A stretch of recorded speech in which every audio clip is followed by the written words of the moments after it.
All right. Well, we are on the half hour, which means we can go ahead and get started. Hello, everyone. My name is Mary Cooper. I'm your Regional Learning and Development Manager. I wanted to thank everyone for being on the line today, and I'm really excited to take you all through our hospitality training program updates. Real fast, you probably got the notification, but I am recording this call for anyone who's not able to attend today, or if you'd like to revisit any of this information. So just a heads up, this call is being recorded. But with that being said, I'm actually going to pass the mic off to Miss Shelby just to give us a nice little intro. Shelby, how are you? I am fantastic. Thank you so much, Mary, for doing this for us. And for all of you on the line, I believe we have all the OPs and we've got some of our training managers on here. So um, when we rolled out the new training materials for hospitality a couple of weeks ago. I've had just some random questions here and there, which are all good questions, but I thought that now would be a great time now that we finally ordered them all. We all have them in our restaurants. Just to kind of activate those. We've also had some recent conversations just about, the training program in general and getting, identifying some new trainers, identifying some new leads in some of our businesses, and kind of just kickstarting that whole fire again with our training team and where we're going. And now's a better time than ever with all the change and new leadership in some of our businesses. So I thought it would be a great time to introduce Mary to our market because she's been supporting me with so many things and all the things lately. So Mary's a great pillar of knowledge for all of us. So I thought it'd be an opportunity for all of us today to get her on the line and kind of just introduce these new training materials and hopefully answer some of the questions that y'all continue to have or some of the questions that you may have that I haven't been able to answer yet. So Mary, again, thank you so much for being with us today. And we greatly appreciate your time and all the knowledge that you are going to bring to this team today. Yeah, well, thank you, Shelby. I'm very excited to get to know all of you. I think I've had opportunities to interact with some of you on the line, but I'm really excited to partner with and support you all moving forward. All right, well, we can go ahead and dive right in and just, cover what we're going to talk about today, what's on our agenda. And I really think it's important that as we're digging into these hospitality training materials, I really take you through the thought process behind the changes that were made, because I'm sure one of the questions that has come up is why are we making these changes? If it's not broken, why fix it? And so I'm going to take you through the why behind the changes to these training programs that we made, as well as, what exactly was changed, what you should look for, where you should find it, etc. And then, of course, how are we going to use these materials so that hopefully we can have answered most of the questions. But then I want to make sure that there's plenty of time at the end of the call today to answer any Q&A that you may have. But throughout the entire call, I have the chat pulled up here, or if you would like to unmute and ask a question, you don't have to save them all for the end. You're welcome to drop questions in the chat at any time or unmute if there's something I'm explaining that you just need a little bit more information about. Please do ask questions. But with that being said, you guys, let's go ahead and dive right in. And we're going to start with the why. So I know you guys have seen plenty of changes in the last few months since we had new leadership. And I know it can feel like it's hard to keep up with a lot of these changes. But when our team was tasked with updating the training materials, we really went back to what is the most effective way to train? And the most effective way to train is actually using something that's called the 70-20-10 model. It's the most effective guide essentially for learning. And really what this model does is it breaks down learning into either experiential learning, which is 70%, social learning, which is 20%, and then formal learning, which is 10%. So really quickly, what do you guys think experiential learning is? Welcome to unmute, or you can type that in the chat. But what do you guys think experiential learning is? Hands-on learning, lots of questions, lots of practice on a computer, and lots of hands-on. Yeah, you hit the nail on the head there, Chang. It's hands-on practice. This is how people learn best. So that's why so much time is dedicated to experiential learning in the 70-20-10 model. That's why it's 70% of time, is because people learn best by doing. Next one is social learning. What do you guys think social learning is? From your peers, the people that are training Yeah. you. Yeah, it's from, watching the person and the server next to you and learning from a trick that they did that, maybe they combined two tricks into one to save some time. And so now you start doing the same. So it's not quite so formal. It's more of you're observing the people around you and learning from them. And that takes up about 20% of learning. And then lastly, we have formal learning. What do you guys think formal learning is? From your books. Yeah, Learn from your bookwork. books. This is the bookwork, the e-learning, and this is actually the area in which people retain the least amount of information. So this is the area in which you want to spend the smallest effort, and that's why it's only 10% of training should be formal. So our previous training program did not reflect the 70-20-10 model at all. In fact, our old model was closer to 50-50. 50% of time was spent in that formal classroom training, and then 50% of time was spent in experiential learning. And that model just really was not conducive to effective learning. So we wanted to really turn the corner with how we approached training our new team members. Now, we didn't throw the whole training program away. We did get some things right, like implementing the 4-step training model, or you guys might know it as tell, show, do, and review. This is still the best way to practice that experiential learning, or the most effective method of learning. So as we reevaluated the training programs, we wanted to dedicate as much more time and energy to experiential learning. More time on in-shift practice instead of reading the SOPs and talking about how to do things. We said, let's just spend that energy on actually doing things. Another reason we made some shifts to the training program is to allow more freedom for the restaurant to train the team members and the best way to operate that restaurant. So show them where the beverage station is and what options we offer, as opposed to reading about them. It also gives you a chance as a fully empowered operator to manage training in the best way for your restaurant. So that's the why. It's the why behind these big changes that we made. So I'm going to pause here really quickly. Any questions at this point?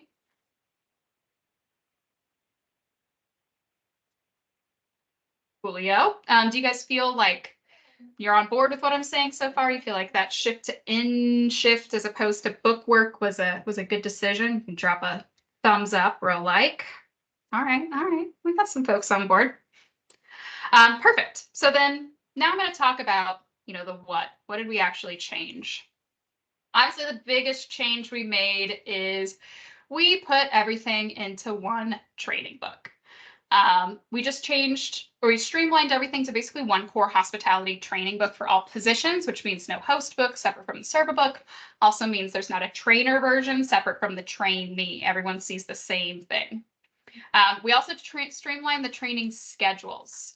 So the goal is to train the team members specifically what they need to know to get on the floor. We also shifted training to be more in-shift versus bookwork. Again, working on that 70% of time dedicated to in-shift learning. And then we also took out the menu study guide, because what gets changed most often in our training books? It's the SOPs and it's the menu. So we said, how about instead of having to print and buy a bunch of whole new training books every time we update an SOP or we update a recipe in our restaurant, let's make that a separate book. Let's pull those things out. And the menu study guide has a lot of great information, but you read it during training, and then, how many people have actually picked up their menu study guide and looked at it again after training? I don't think anyone has. So we said, let's set these aside. Let's make these so that you can reuse them over and over and over again. You can even leave it in your service line where your team can reference during training and even afterwards. But we basically took the menu study guide section out of the book and said, hey, you can update this when needed, but you don't need to update your entire training book every single time. And then we did a cost analysis just on these first round of changes that we did. There were some pretty dramatic cost savings for you and your team. I mean, that old server book was $40 a pop. And now this new training book is just $8.94. So I know at least our printing cost line on the P&L is going to be excited about that change. But that's really the what. That's the what of what we changed. So now I want to talk about how. How do you use this new training model? You might be wondering, if there's one book for everyone, how does it work with the things that are specific to each position? And we updated much of that as well, and we made them available on Wikipedia. Quick thumbs up or heart reaction. Has everyone found where those items are on Wikipedia?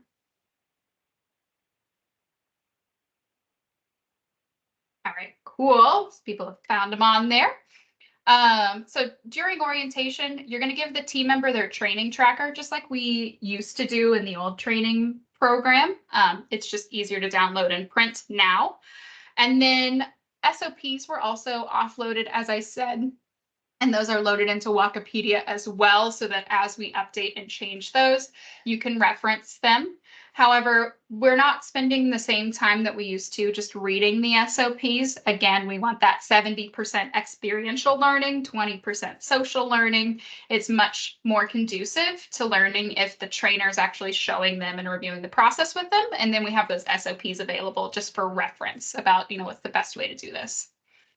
And then, of course, our quizzes we made digital, and you access those via a QR code on the training tracker. So the trainee can take the quiz at the end of their shift, which does not require the trainer's time or attention. So the trainer can be doing their side work and getting checked out as the trainee is taking their quiz.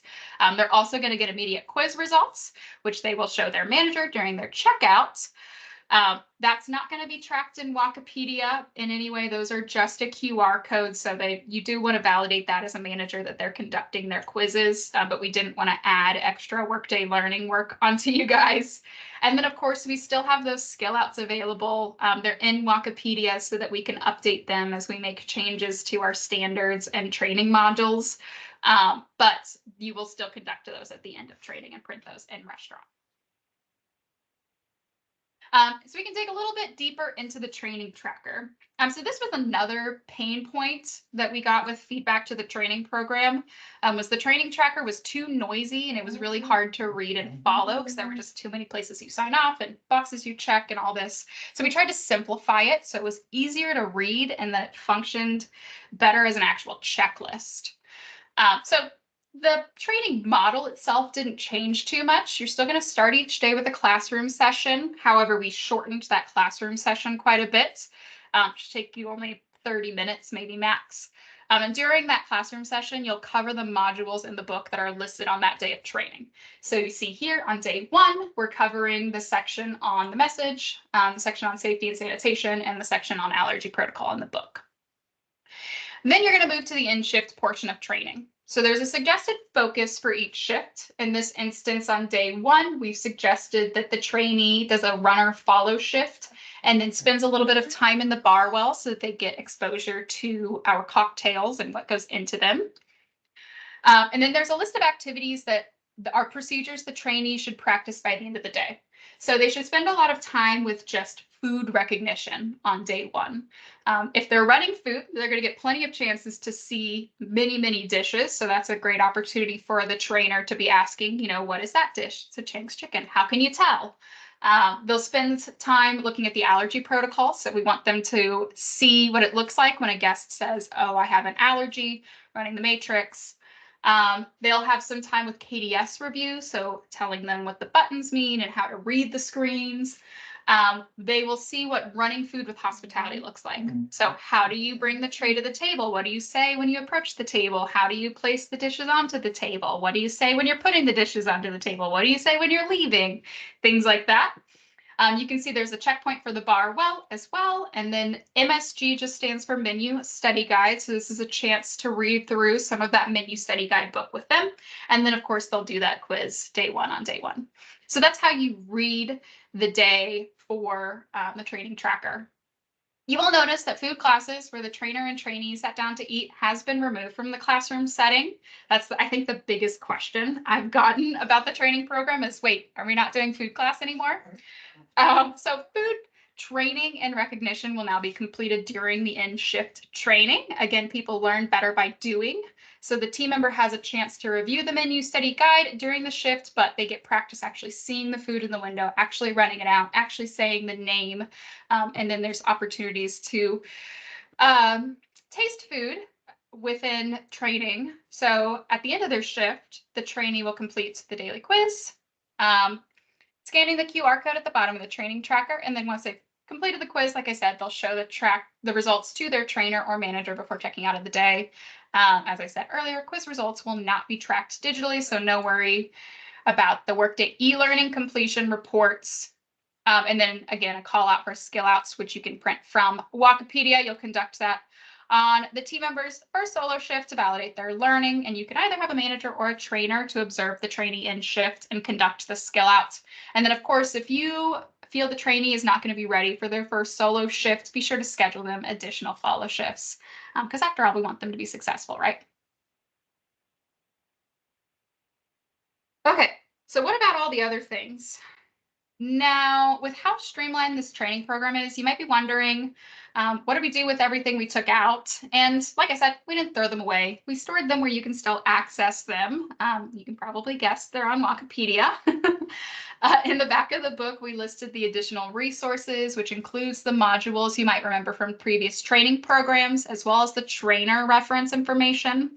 You can find all of those pieces under operations and training, and then Bistro hourly materials.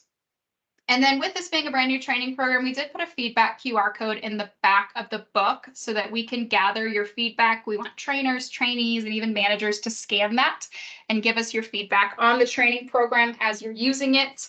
Are we missing anything? Is there something else that doesn't need to be in there that we can take out? We want to know those sorts of things. And we did include at the very front of the book how to use this page, which I'll review with you here in just a little bit. We talk about how to read that and then what the expectations are for your trainer and trainee. We're also in the middle of updating the certified trainer workshop to reflect this training program, so more to come on that front. And then we also introduced Aloha training mode, which I'll talk about here in just a moment. But this is a good stopping point. I'm going to pause briefly. Any questions at this time before I go ahead and talk about Aloha training mode? You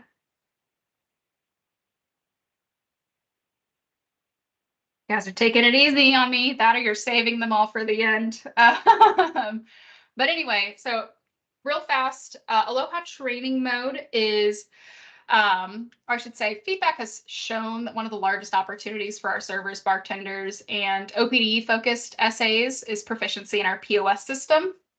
Previously, our team members got a limited amount of practice on POS during training because we were afraid of them bringing things in wrong, which then led to voids, comps, confusion in the kitchen. So Aloha training mode allows that unlimited practice, including pretending to fire items to the kitchen, pretending to check out pretending to check out checks, and then also giving that team member just better preparation for the in-shift execution without causing extra stress on the restaurant. These profiles are live in your restaurant as of today. If you haven't already, I recommend pulling up SOP 8.1.6 Aloha training mode. You just create magnetic cards and then they're very intuitive to use.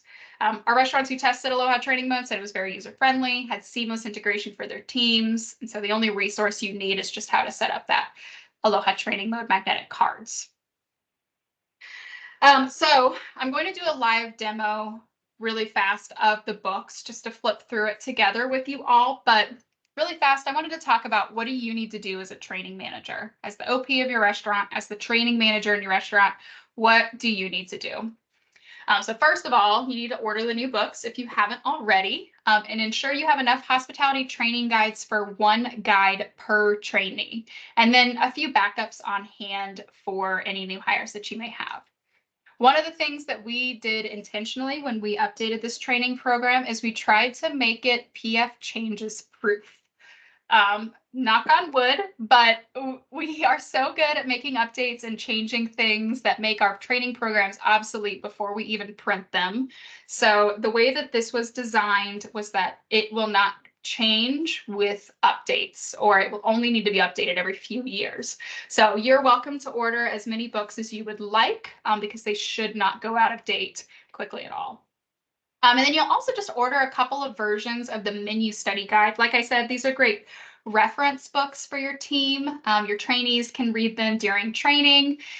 Post-training, if your team members don't have every ingredient and every dish memorized yet after a few short days of training, they can still reference the books, which is why we recommend having them handy. And then you'll also want to get logged into Wikipedia and download the following files. You can even download them, save them on your computer so that you can print them out without having to log into Wikipedia every time. But you'll want to download the training trackers, as you'll give one of these to the trainee during orientation. You'll want to download the skill apps because you'll conduct this on your trainee's first solo shift. And then if you want to have those additional resources handy, you can have those downloaded onto your computer as well.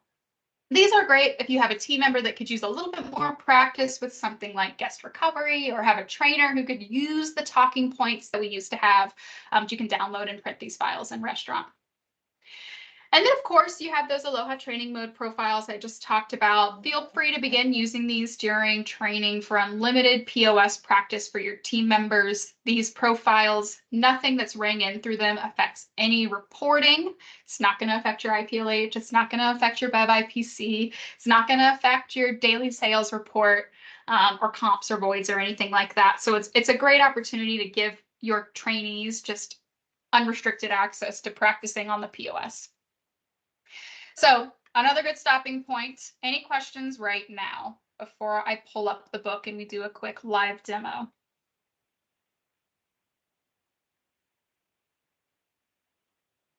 Cool. Real fast, I do have a poll for you guys before I pull up the book. I want to know, do you feel like we created the new training program? Does it allow for more in-shift practice? That was our goal. Do you guys feel like we are meeting that goal of more in-shift practice?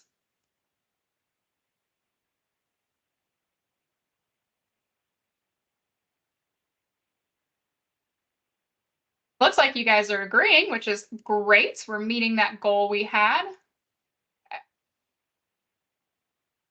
All right, so I'm going to pull up the book itself. And we're going to do a quick little click through just of what these books are and kind of how to read through the pages and what your expectations for your trainers should be as they're training the book. Those of you who've logged into Wikipedia already and found all of these materials, you might notice that we actually posted the PDF of the book and the PDF of the menu study guide on Wikipedia. So you guys can actually download the PDF of the book or of the menu study guide if you'd like. I'm not sure if you want to share it out with team members or if your trainers want a copy and want access to it, but you do have access to the full PDF of the book through Wikipedia as well. But with that being said, we can go ahead and click through this just a tad. So obviously we've got our front cover, and then once you flip inside, the very first page is about how you're going to use this guide. So again, we knew this was such a big shift in the training program. We wanted to make sure everyone felt comfortable with what we were asking you to do. And then again, we took away the trainer version. Some big feedback that we were getting between the trainer and the trainee version was that there was a lot of flipping back and forth. The trainer version was too prescriptive. They felt like robots. They didn't understand how the two books work together, which is part of the reason we streamlined it to this one book. But, you know, that does mean that there's going to be some change management for your trainers as they figure out how to train a training program without such a prescriptive instructions, how to do so. So we start off with just a welcome and a call out that they should have their training tracker. That's going to be their Bible throughout training, and that if they don't have access to it, or maybe they've lost it since orientation, there are instructions for downloading it again. Very similarly to how I took you all through the training tracker, there's a walkthrough that explains how to read the training tracker. So when you do your next certified trainer workshop or when you have your next training session, I would encourage you to review the training tracker information in the book here with your trainers. Just as I said, classroom is what's going to be covered during the classroom. That's a checklist. The end shift activities are going to be actually done within the shift using that tell, show, do, review practice. And then we do have little estimations of how long each of these sessions should take, a call out to finish with the quiz and to show the results to their manager, and that they should check in with their manager before leaving. Some information on the menu study guide, that it is just a supplement to the training, that it has information about how to describe our dish, information about dishes and cocktails on our menu. We still have the tact descriptions in there, so it's a great reference for those teams. And then this is the big one here. We want you to try our food during training. So the expectations, we removed food class, but they still get to try food. And this is where, again, we gave you guys the powers as the operators to decide what is reasonable for your restaurant.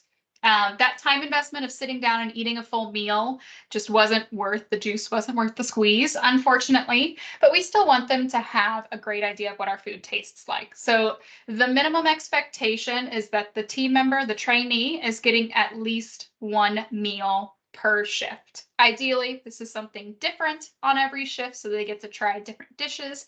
If you want them to enjoy multiple dishes on that shift, that's up to you. That's where we're letting you guys decide what you want to do in your restaurant instead of making you commit to such a large food class, such a large food investment. So that's what this call out is here. Make sure that your trainers and your trainees understand that they get at least one shift per day. They can eat it at the restaurant, they can take it home. Again, we leave that up to you. A call out in here for SOPs. So again, we pulled those out because they require updating so frequently. Those are all in Wikipedia. Every single one of your hourly team members can access any SOP that they want. They're all located here under Operations and Training, Bistro, and the Bistro Standard Operating Procedures. A little trick, if you guys didn't know this, you can actually use the search bar in Workday to search for anything, including the name of an SOP. So they can type in an SOP and hit search, and then they just have to hit more categories for the SOPs to pop up. But all of your hourly team members can access those SOPs in there. And then last but not least, a walkthrough of what the skill out is, where to find it, that they're going to complete it on their first solo shift. I'm sorry. And then a call out here for the trainee to also speak up if they don't feel ready at the end of training. So we can give them that additional training that they may need, but that, really encourage them to say, hey, I think I want a little bit extra practice, or I'd like some more exposure to this before we send them on. All right, any questions about the how to use this guide page before I flip on?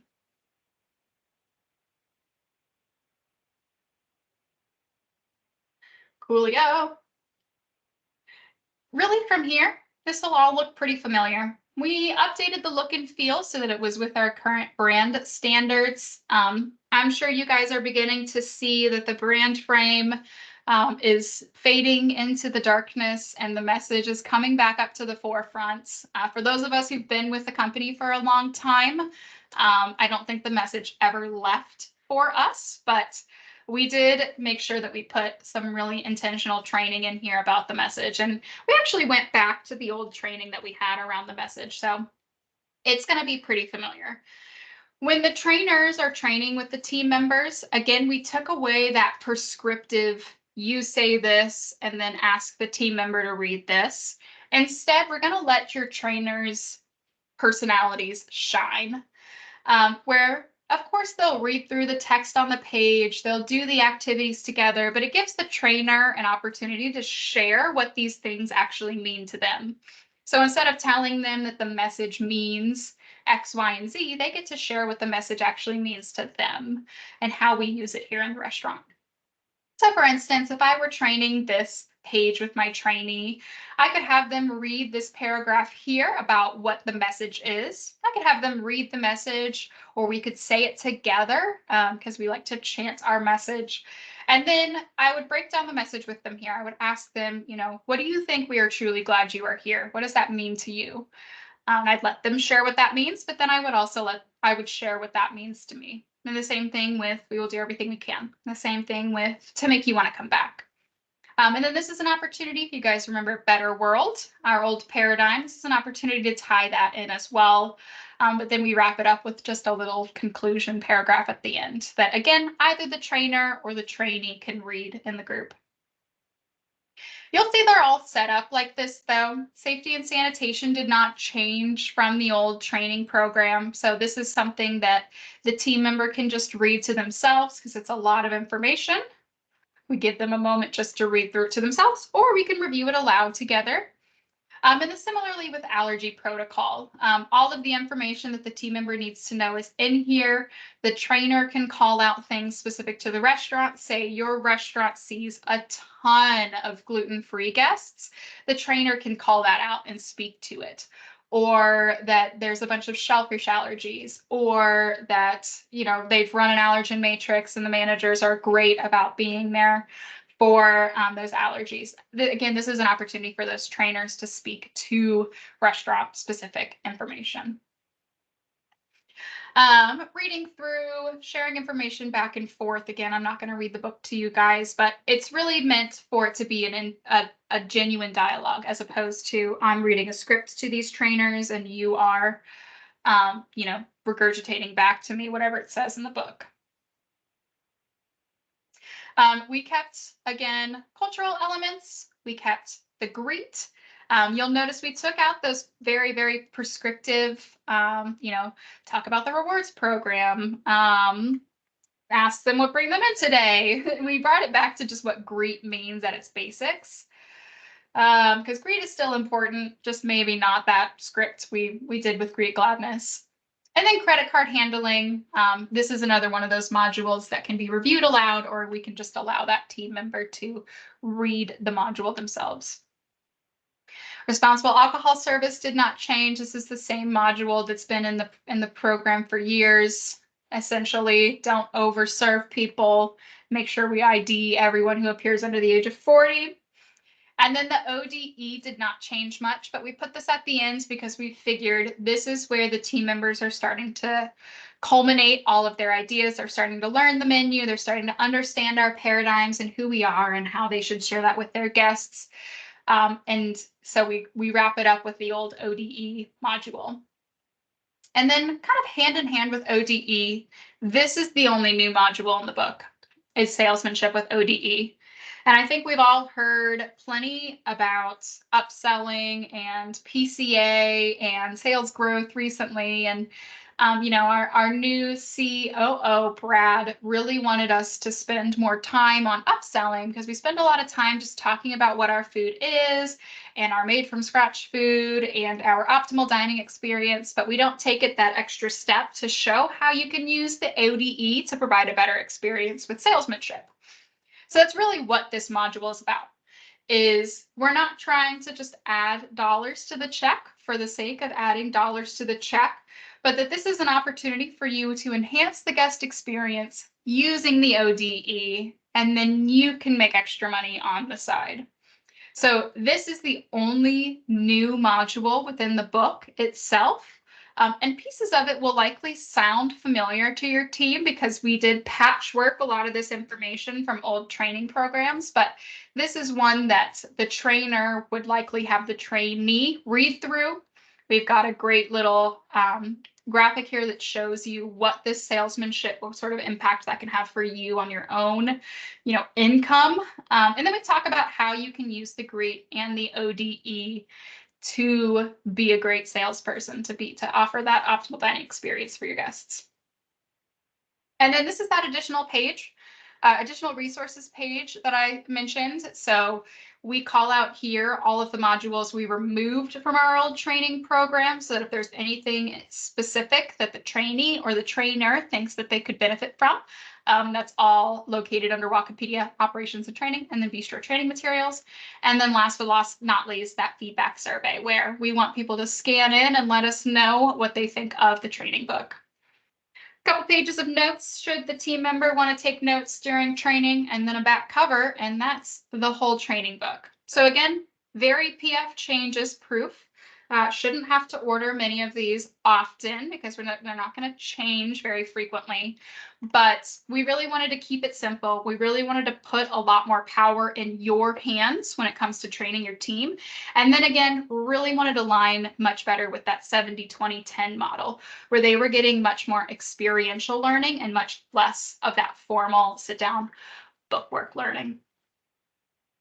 And then just wanted to show you guys what the menu study guide book looks like. Again, this entire PDF is available to you in Wikipedia, but it's going to look exactly the same as it used to in the old book, where we talk about our food philosophy, the food history and culture behind our food, our unique ingredients, our mother sauces, tact in the 5 flavors, how to describe our food, and then we have information about all the dishes on our menu.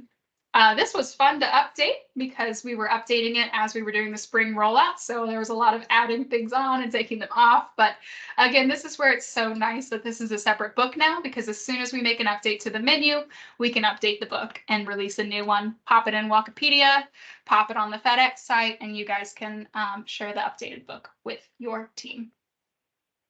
Same thing, kids menu, beverages. This is exactly the same book that we've had printed within our training materials for years. So let me flip screens back. This is the opportunity. I think I've taken you through everything start to finish. I know I've covered a ton of information during our time together. So this is the time I'm opening up the floor. I would love to hear any thoughts, questions, comments, concerns from the group. We have 25 minutes left, so please, please, please feel free to ask, and you are welcome to unmute, or if you're more comfortable just typing questions in the chat, ask away. This is our Q&A session, guys. Hi, Mary. Hello. Is there a good day to start the trainee for the training? Do you mean a day of the week, a best day of the week? Yes. That's a really great question. I do think a lot of that is dependent on things like trainee availability. I know my default thought is Wednesdays because it's the start of a new week. It's usually easier to get them added onto the schedule that way. But let me I'm going to pull up the actual training trackers real fast so I can show you how many days each position gets during training. So first we have our hosts, who we took them from 5 days down to 3 because 5 was just a bit excessive. We really want to avoid training on the weekends as much as possible. So if I started this host on a Wednesday, I could train them on Wednesday and Thursday and then have them maybe do a lunch shift on Friday, or maybe I could have them do another shift on the next Monday. Our server training tracker, we have 4 days. So if I started them on a Wednesday, I could do Wednesday, Thursday, maybe a Friday morning, and then again have them train on Monday. Service assistant, we took it down to 3 days, where they spend some of it in that typical bus or runner expo, and then they've got the kind of top it off with takeout. So again, avoiding the weekend, depending on their availability, just trying to give them 3 good shifts to cover these positions.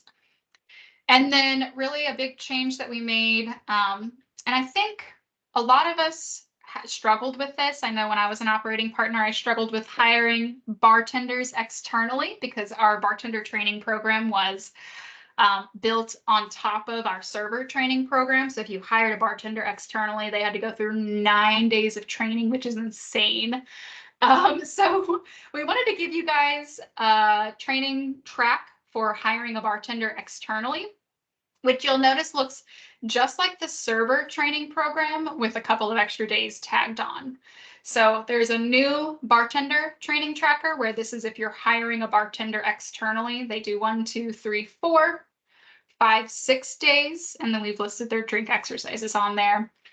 And then, of course, you're going to have servers who are amazing and you want to make them bartenders. So we did also provide a cross-training server to bartender training tracker, which is just 3 days. And it's basically the information that they did not study as a server. So kind of to answer your question in a long way, Roy, I think there's a lot of factors that go into that between, when did we do their orientation? What does their availability look like? How long is their training schedule? And then, just trying to avoid training on the weekends. But starting on a new week is typically the easiest way to do it so that, they're easy to keep track of. If you have any issues with payroll, you have the whole week to figure it out. But I hope that helps answer your question. Yeah, thank you. Yeah. A good one. What's next? What other questions do you have?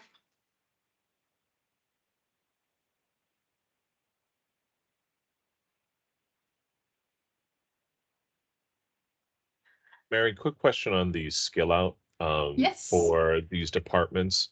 I know you touched briefly about the skill out being their day one, but Mhm. is there anything else that, in your opinion, that we can go through prior to them dropping on day one? Because the skill out, yes, it was an hour of the day, whatnot, but focusing on, I know the ringing in the items will help as well, but is there anything else that you would input or add on to that skill out other than just being on day one, just getting them prepared for it?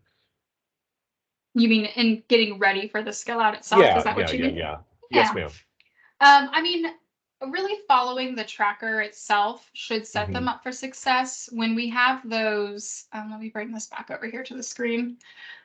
When we have the suggested focus of, that they are following as a server and that their focuses today are on table maintenance or payment processing or seating the first table, applying rewards, that everything on their skill out is within these days. So making sure that they check everything off the skill out.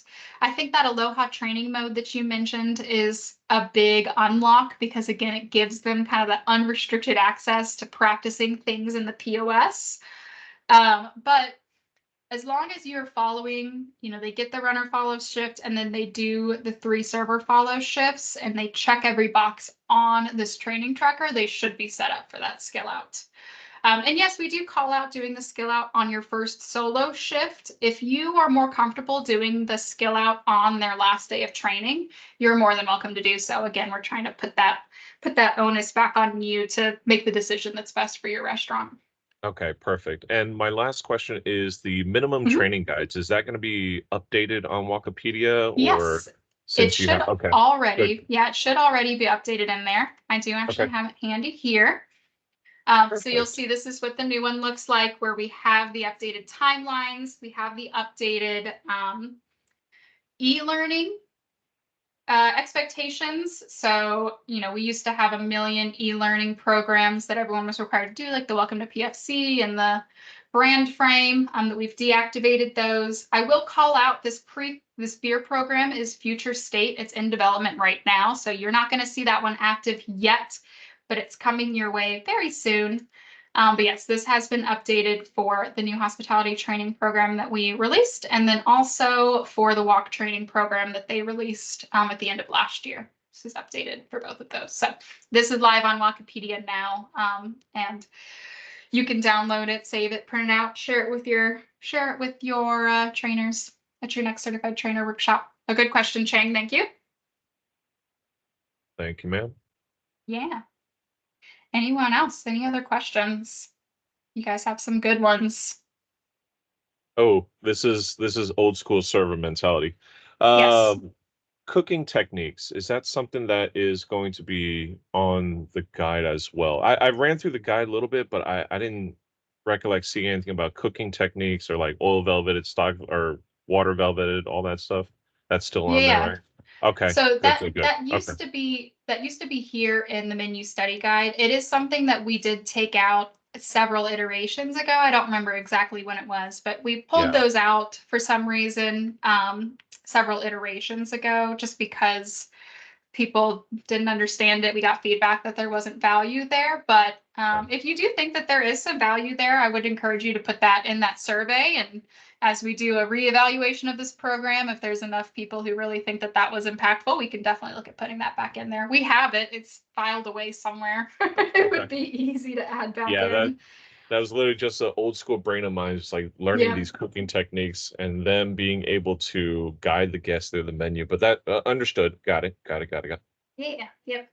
And that's something maybe we pull one of those pages out of the old training book and we put it on Wikipedia under the additional resources section so that you can go through it with your team, Chang, and anyone else who wants to review the cooking techniques with their team have access to it as well.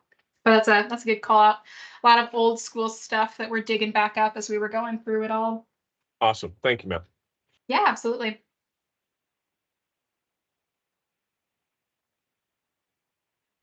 You guys, welcome to drop a thumbs up or a heart. Do you feel more confident about the training program? You feel good about sharing it with your team?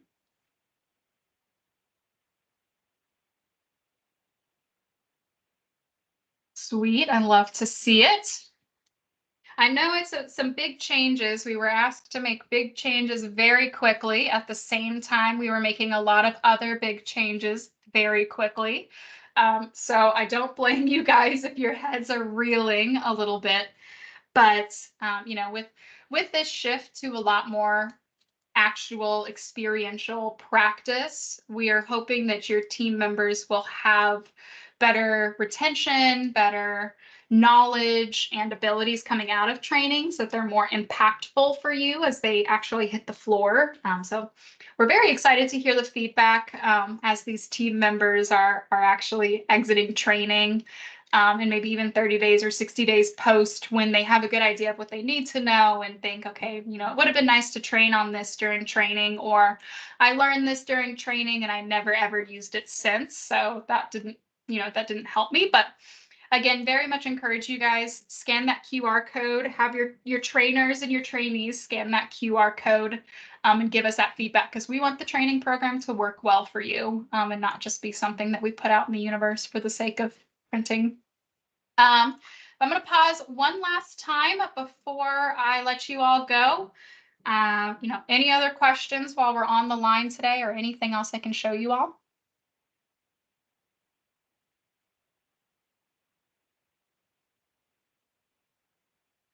Sweet. Shelby, I don't want to put you on the spot, but do you have any other last thoughts or parting words for the group before we let them go?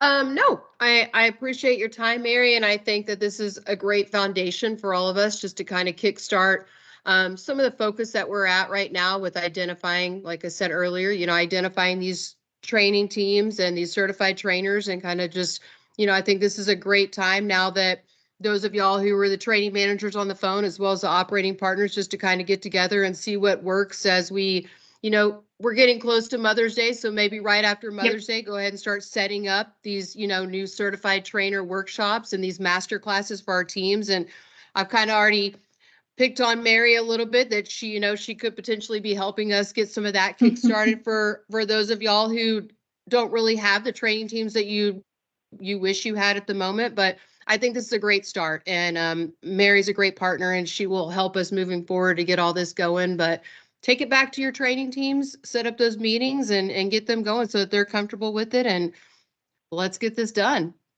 Yeah, awesome. Well, thank you, Shelby. Thank you, Mary. Yeah, as you're having your team members and trainers, I should say, go through this and you're working with them, maybe have them practice training each other so that they get kind of the first time jitters out of the way and they get to give each other feedback on how to share the information. But yeah, post Mother's Day is a good timeline for some certified trainer workshops. But as Shelby said, I'm here to help. So if you have any thoughts or questions, or you just want to have someone to listen to you vent when we get off the phone here, you're more than welcome to reach out. I'm here to help.